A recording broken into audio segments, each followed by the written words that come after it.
दोस्तों, my self Sachin Sharma, मैं आपको सिविल पांडा के ऑनलाइन प्लेटफॉर्म पर आपका स्वागत करता हूं।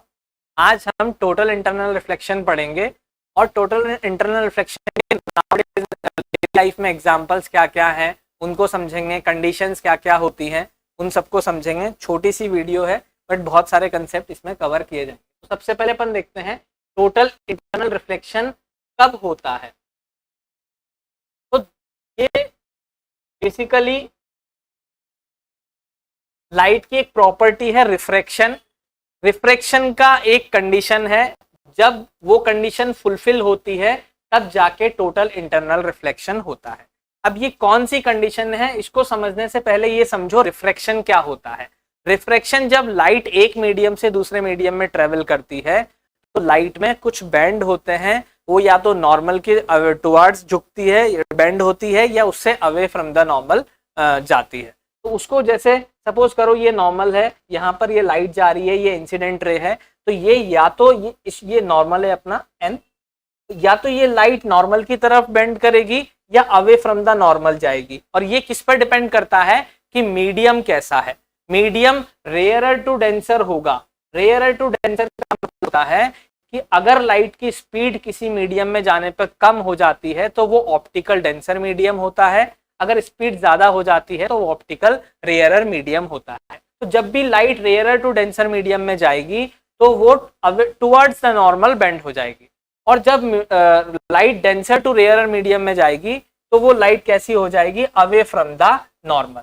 तो अपन दोबारा से अपन एक चीज समझते हैं, टोटल इंटरनल रिफ्लेक्शन को समझने के लिए अपन ये वाली कंडीशन लेंगे कि डेंसर से लाइट कहाँ जा रही है, रेयरर मीडियम। तो इसको समझने के लिए आप ऐसा समझिए कि ये डेंसर मीडियम है, रेयरर मीडियम है। डेंसर मीडियम आप समझ गए, लाइट की स्पीड क्या है, कम है, और रेयरर मीडियम में लाइट की स्पीड क्या है, ज्यादा है।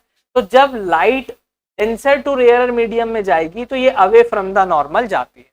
अब ये जो एंगल चेंज होता जाएगा, ये जैसे जैसे एंगल बढ़ता जाएगा, यहाँ पे भी एंगल होता जाएगा, चेंज होता जाएगा। सपोज करो ये एंगल बढ़ गया, यहाँ पे अपना ये एंगल ज्यादा हो गया, तो ये लाइट ऐसे इस तरीके से बेंड होती जाएगी। एक पॉइंट ऐसा आएगा जब लाइट अपनी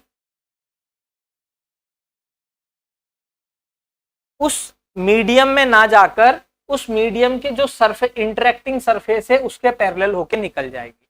इस एंगल को हम कहते हैं क्रिटिकल एंगल। Critical angle. अब जैसे ही लाइट इस एंगल से ज्यादा पर एंटर करेगी किसी मीडियम में, तो ये लाइट रिफ्रैक्ट होके वापस उसी मीडियम में आ जाएगी जिस मीडियम में लाइट ने इंसिडेंट किया है। इसी फिनोमेना को अपन बोलते हैं टोटल इंटरनल रिफ्लेक्शन। अगर अपन बात करें, total internal reflection is a part of refraction phenomena. Light का एक फिनोमेना है रिफ्लेक्शन, उसी का एक सबसेट है। उसी में जब लाइट उसी मीडियम में वापस रिफ्लेक्ट हो जाती है तो उसे अपन बोलते हैं टोटल इंटरनल रिफ्लेक्शन। अब इसके एग्जांपल अपन समझ सकते हैं, जो मिराज फॉर्मेशन होता है डेजर्ट्स में, डूमिंग फॉर्मेशन, डूमिंग होता है, ये सब किसके एग्जांपल है, अपने टोटल इंटरनल रिफ्लेक्शन के। आजकल जो ऑप्टिकल फाइबर यूज किए जा रहे हैं कम्युनिकेशन में, वो भी किस प्रिंसिपल पे काम करते हैं, टोटल इंटरनल रिफ्लेक्शन। देखो ऑप्टिकल फाइबर कैसे काम करती है। ऑप्टिकल फाइबर एक सिंपली इस तरीके से अपना मेटल्स की सरफेस रहती है और इसमें light continuously TIR total internal reflection करती रहती है और इस तरीके से सिग्नल एक जगह से दूसरी जगह पर ट्रेवल करते हैं। तो सबसे पहला पॉइंट अपन ने क्या समझा कि total internal reflection is one of the subset of refraction property. Subset property of refraction.